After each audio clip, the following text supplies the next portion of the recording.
नमस्कार, मैं तनु भदौरिया और आप देख रहे हैं विन फर्स्ट।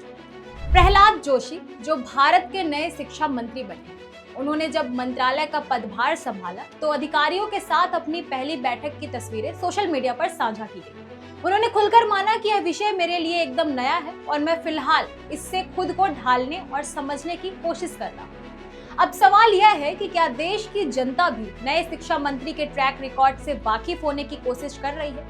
वे कौन हैं, उनकी क्या पृष्ठभूमि है, कहां से सांसद हैं और उनकी राजनीति की मुख्य धुरी क्या है? और क्या यह कोई मामूली खबर है कि मुख्यधारा का मीडिया इसे अंदर के पन्नों में दबा देता है?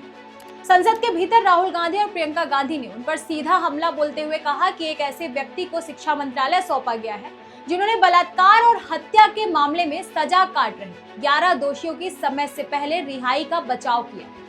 प्रियंका गांधी के इस बयान को लेकर लोकसभा की कार्रवाई से हटा दिया गया। यकीन करें, प्रधानमंत्री महोदय जी ने नया शिक्षा मंत्री चुना, एक ऐसे व्यक्ति को इस पद पर आसीन किया जिसने एक गर्भवती महिला के बलात्कारियों की रिहाई पर अपनी सहमति व्यक्त की, खुशी जताई।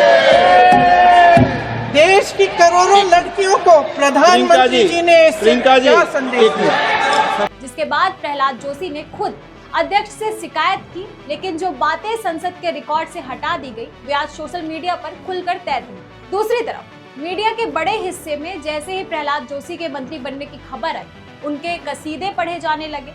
लेकिन गौर करने वाली बात यह है कि जितनी भी तारीफें छपी वे उनके प्रशासनिक काम की नहीं बल्कि उनके व्यक्तित्व की।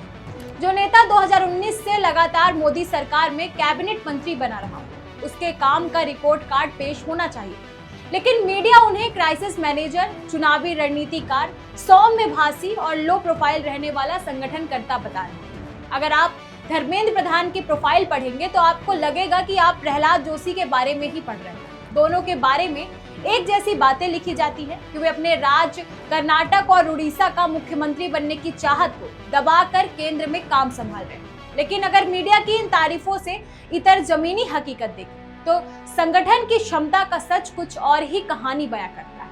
2023 के कर्नाटक विधानसभा चुनावों में जब पूर्व मुख्यमंत्री जगदीश शेट्टार, विधायक शिवा निंबन्नावर और चिक्कना गौडर जैसे दिग्गजों के टिकट कटे तो उन्होंने सीधे प्रहलाद जोशी पर पक्षपात के आरोप लगाए। पत्रकार गौरी लंकेश द्वारा लिखे गए 2 लेखों के बाद जोशी के निजी सहायक ने मानहानि का केस दर्ज कराया, जिससे अदालत से सजा भी हुई थी। 2018 के चुनावों में हुबली के सदर शोफा इलाके की तुलना पाकिस्तान से करने और मस्जिदों को लेकर दिए बयान पर भी उनके खिलाफ धार्मिक भावनाएं भड़काने का मामला दर्ज हुआ था। हालांकि 2024 के चुनावी हलफनामे के मुताबिक उन पर फिलहाल कोई गंभीर आपराधिक मामला लंबित नहीं है। अब सबसे बड़ा सवाल, जो नेता धारवाड़ से लगातार 5 बार सांसद चुना गया और 7 साल से केंद्र में मंत्री हो, उसने अपने इलाके को क्या दिया?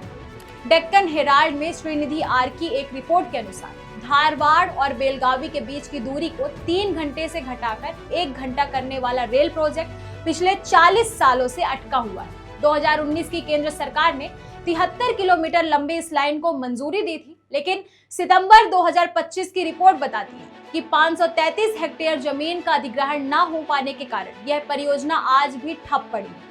आरोप लगाया जाता है कि राज्य की मौजूदा सरकार सहयोग नहीं कर रही है, लेकिन जुलाई 2021 तक तो राज्य में बीजेपी की ही सरकार थी, तब तक यह काम पूरा क्यों नहीं?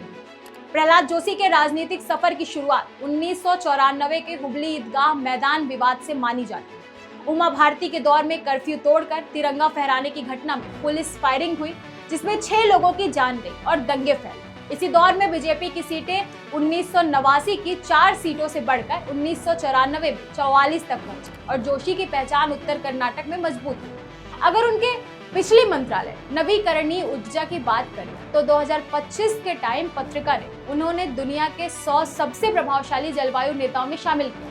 तारीफ हुई कि भारत ने सौर ऊर्जा उत्पादन में बड़ा लक्ष्य हासिल कर लिया, लेकिन कागजी आंकड़ों और जमीनी हकीकत में भारी अंतर है। इंडियन एक्सप्रेस के प्रत्युष दीप की रिपोर्ट के मुताबिक अप्रैल से जून के बीच 8133 गीगावाट आवर सौर बिजली सिर्फ इसलिए ग्रिड में स्टोर नहीं की जा सकी क्योंकि ग्रिड की क्षमता ही नहीं। इसी तरह द वायर की वैशाली बासु शर्मा की रिपोर्ट दर्शाती है कि मई से दिसंबर 2025 के बीच 2.3 टेरावाट आवर बिजली ग्रिड की नाकामी की वजह से बर्बाद हुई। 1 टेरावाट आवर बिजली से 90,000 घरों को पूरे साल बिजली दी जा सकती है। यानी बिजली का उत्पादन तो बढ़ा दिया गया, लेकिन उसे जनता के घरों तक पहुंचाने का बुनियादी ढांचा तैयार ही नहीं किया गया। इससे ना तो जनता का पैसा बचा और ना ही बिजली का सही इस्तेमाल हुआ। किसी भी लोकतंत्र में मीडिया का काम केवल किसी मंत्री के आभा मंडल, उनके लो प्रोफाइल होने या क्राइसिस मैनेजर वाली गढ़ी हुई छवि का गुणगान करना नहीं।